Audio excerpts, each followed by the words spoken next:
I am fluent in the language of BS, otherwise known as business speak or bullshit, depending on your point of view.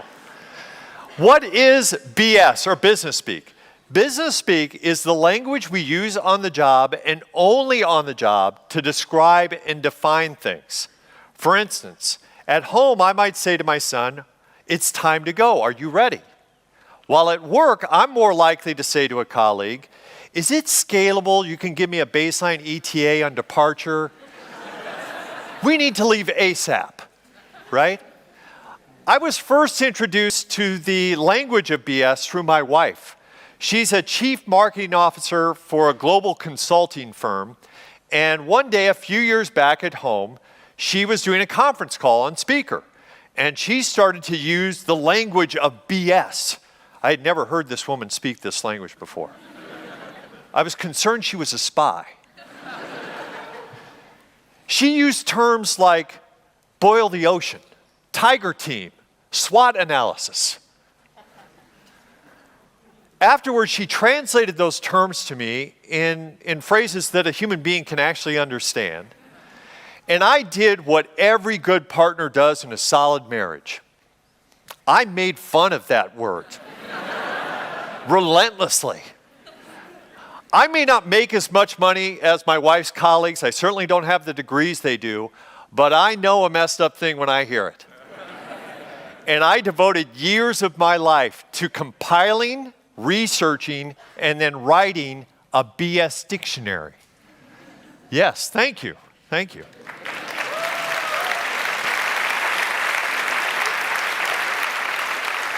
I can now tell my kids that an auditorium full of people applauded me for all this worthless work I did over the last few years. So in the words of BS, with this expertise, I say to you that my presentation to you today, the CTA of this DIY TEDx talk, if you will, is a USP on the rise of BS in our WIFM world and how we can make this intel less scalable during the fourth industrial revolution. If you don't understand what I've just said, that's okay, you don't speak BS. If you do understand what I've just said, God help you. Yes.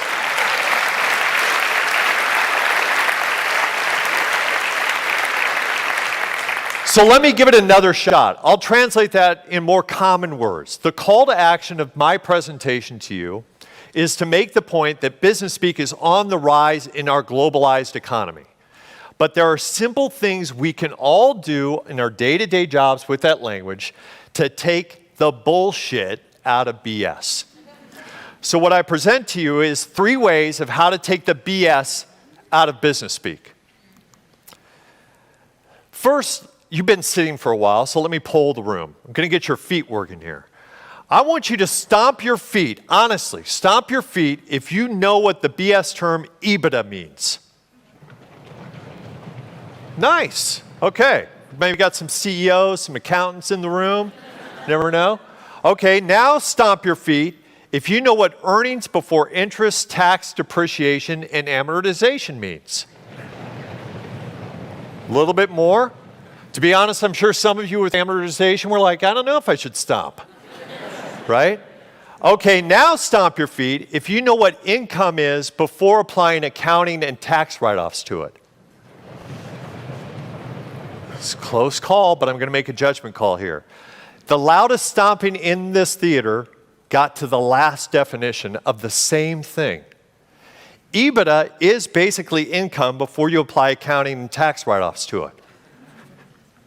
And notice that the most common language got the biggest agreement from this audience. But here's the problem with BS. It is not a common language. Business speak is the language of the elite. Not surprisingly, when my co-author and I, Tim Ito, researched about 300 business speak terms for this dictionary, one of the reoccurring themes is the people who created this language and speak it most fluently. A large majority of them are people who look like me. A bunch of white guys. I say that's not surprisingly because I want you to think of the first and second industrial revolution, when white guys like John D. Rockefeller and Andrew Carnegie ruled the business world. And it's true today when research shows that 90% of all worldwide Fortune 500 company CEOs are white guys, still. So here's a takeaway for you in the room. If you want to hang with today's white male tycoons, Bill Gates, Elon Musk, Jeff Bezos, Warren Buffett, it would benefit you to get very adept and able to speak BS. But there's a drawback to that approach. I have a friend, Emily, who works at a theater company in the United States. This theater company does corporate entertainment and keynote speeches for conferences. She started her job a few years ago and had her first big meeting to try to make a sale. It was with a big oil company in Dallas. And across the boardroom from her were 5 old white guys. And Emily noticed very early on that they did something very interesting with their language choices. They started to use BS words that they knew she didn't know. Now, why would they do that? 3 possible reasons. I talked to Emily. We've worked out some theories. 1, these guys didn't know any better. An economist, Robin Hogarth, had coined the term the curse of knowledge to describe this phenomenon. It may be simply that they're so expert at their language, they don't appreciate anymore what it's like to not know these things. And they just spoke off the top of their head. As a corporate consultant for public speaking, the companies that I work for, the reason I give them this advice is because of that phenomenon. I will tell them if you have a lot of BS in your 4 walls, and it could be unique just to your company, or it's just general acronyms and things you use in the business world, and you have a new employee, maybe give them a directory of some of these terms. So instead of walking into a meeting and smiling and nodding and then frantically Googling afterwards, what the hell does EBITDA mean, that they'll know. Second reason why these 5 oil executives possibly handled Emily this way. They wanted to parse out from her how much they knew, how much she knew about the business. Instead of asking her directly, excuse me, Emily, can you tell me how much experience you have in our industry and let's go from there. They used BS as a way to keep Emily and them apart rather than bring them together. Third possible reason these oil executives handled it that way, they were just jerks. And Emily thinks that's the answer. Because shortly after her initial conversation, she brought in a more senior male colleague. Lo and behold, the 5 oil executives warm up, they cut out the BS, and a deal is struck shortly thereafter. So that's something for us to think about as our first takeaway of how to take the BS out of business speak. Use BS to be inclusive and not exclusive. In other words, don't be a jerk. If you can explain something in common language, that's a victory. The edit is the genius, not spouting off all these big words. Which brings me to my second takeaway of how to take BS out of business speak. Let's get those feet stomping again. How many of you stomp your feet if you know what the word de minimis means? Okay, good. I don't feel so alone because I was, like a lot of you, did not stomp your feet a few years back. As was mentioned in my intro, I used to work for The Daily Show with Jon Stewart.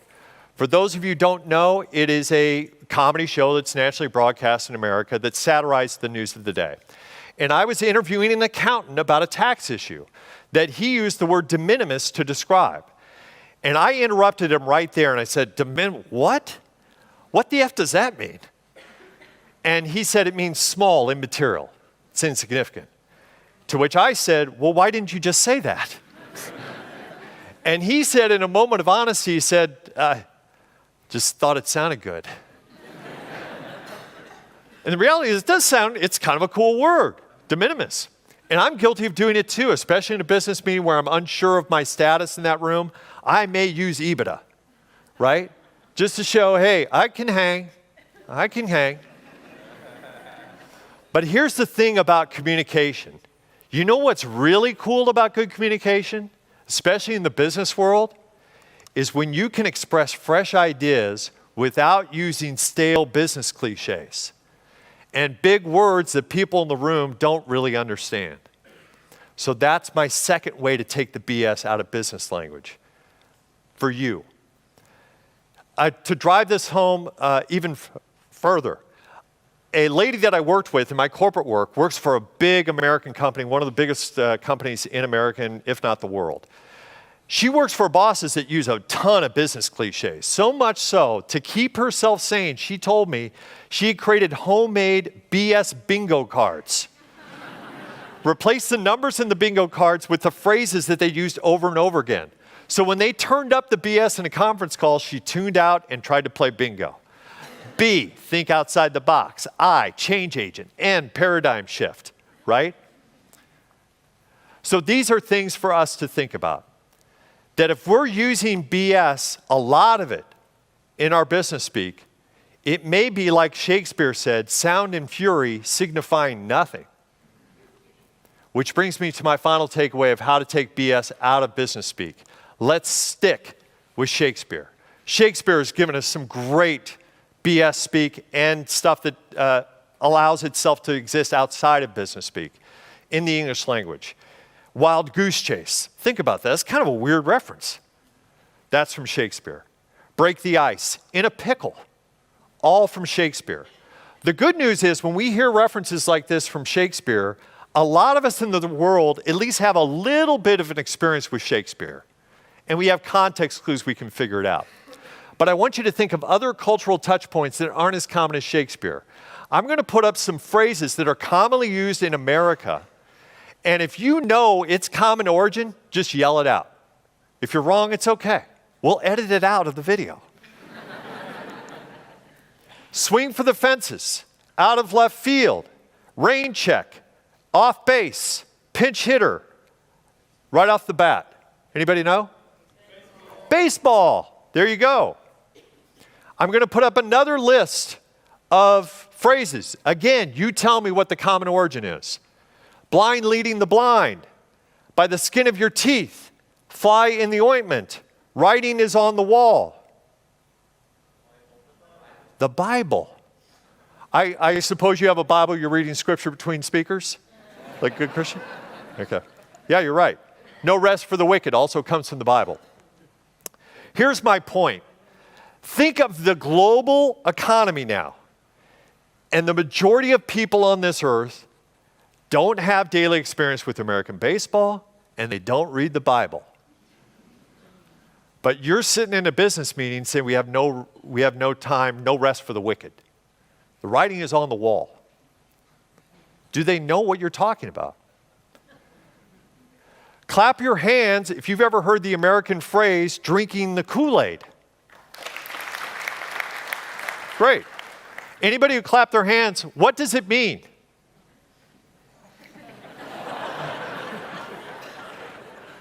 It's it. What's that? We'll get there. We'll get there. You've read my script. You know where I'm going. What does drinking the Kool-Aid, what does that mean? Succumbing to peer pressure. It's kind of in there. It's accepting something without question. Just sort of like I did with you guys of saying stomp your feet. You're just like, sure, whatever. Right? Yes, and to the balcony's response, here's the origin story of drinking the Kool-Aid. And the reason why I bring this up is because it's important to know the origin story of some of our BS. Jim Jones, this cult leader, he's adorable. 1978, he has a great idea. All of his hundreds of followers, he's going to give them a delicious drink. That's wonderful, Jim Jones, to do. He flavors it with something called Flavor Aid, which is popular at the time. It's later confused in history with a more popular flavored drink in America called Kool Aid. But Jim made a bad mistake with that Kool-Aid, man. He laced it with cyanide. Hundreds of followers drink the cyanide and die. 1978. That's the origin story of drinking the Kool-Aid. The reason I bring that up is because a European audience, you're like, what is Kool-Aid? Also, if you're born beyond 1978, you may not even know what this is. Who is this guy? What are you talking about? Mass suicide, a cult with Kool Aid? Drinking the Kool Aid. And there are other BS phrases that fall in this category where we've lost the origin story, it gets muddied. Think of TED Talk, the internet. If you type who founded TED or where did TED come from, it's a person on the internet. It's technology, entertainment, and design. That's what TED Talk stands for. Think of the BS phrase piggyback. You ever seen two pigs with one pig on its back? I haven't either. Here's why. Because the origin story of this phrase is actually pick back or pick pack. But it was so commonly misstated as piggyback that mispronunciation was adopted. And now it means piggyback. And pigs are like, what the hell are you talking about? And there are lots more like this. Because we're up against lunch, I won't bore you with an origin story. It's a true one. It's horrible about the BS phrase blowing smoke up your ass, for example. But I won't go there. Here's the takeaway out of all of this, is that BS terms can get lost in translation. And I want you to think of some of your own cultural BS that we use around the world. For example, in America, if a company is without money, you might say it's broke. In Italy, you would say it's in the green. In Spain, you would say it's without white, right? In America, if you're doing a very easy task, you might say it was a piece of cake. In New Zealand, you say, Bob's your uncle, right? If you have a very hard task that will never happen, in America, you would probably say, oh, it'll happen when pigs fly. In the Netherlands, a Dutch worker would say when the calves dance on the ice. And in Russia, they would say when a crayfish whistles from the mountaintop. Means the same thing. In Japan, if you are doing a work task and you need help, you're desperate for anybody, you may say, I'll adopt cat paws. In America, if you are given a task that is one day over a long-term project and man, you're just getting started, you may say that it's a drop in the bucket. In China, they have the same idea communicated through the phrase of 9 cows and only 1 cow thread. So those are examples of cultural differences with BS. And I'd be remiss to leave you for lunch without calling out some of the regional fondness for food in your BS, in the German language. Think of yourself, when you're in a business meeting in Germany or in Austria with the German language, if you want to add your 2 cents, in America you'd say 2 cents, here you say, I want to add my mustard, okay? And once you get that mustard, you want to be as clear as dumpling broth about what you're trying to say, right? You certainly don't want to come across as somebody who has tomatoes on their eyes, you know? And the last thing you want to do in that scenario is you don't want to talk around the hot porridge, okay? Which is the equivalent of beating around the bush with American BS. I've given you a lot of bullshit over a short amount of time, so I'm going to wrap it up with a little BS language and we'll recap here. In BS, what I am trying to say is disambiguate the net of this dog and pony show for you thought leaders. And I'm going to call out the elephant in the room with the 3 takeaways here. First takeaway, use BS to be inclusive, not exclusive. Second takeaway is to make sure that you express fresh ideas without stale business cliches or big words that maybe your audience doesn't really understand. And then finally, appreciate that a lot of our BS is lost in translation depending on the audience. If we can all do this, starting at lunchtime, think of how little less bullshit there would be in the world. And what a wonderful thing that would be. Thank you very much.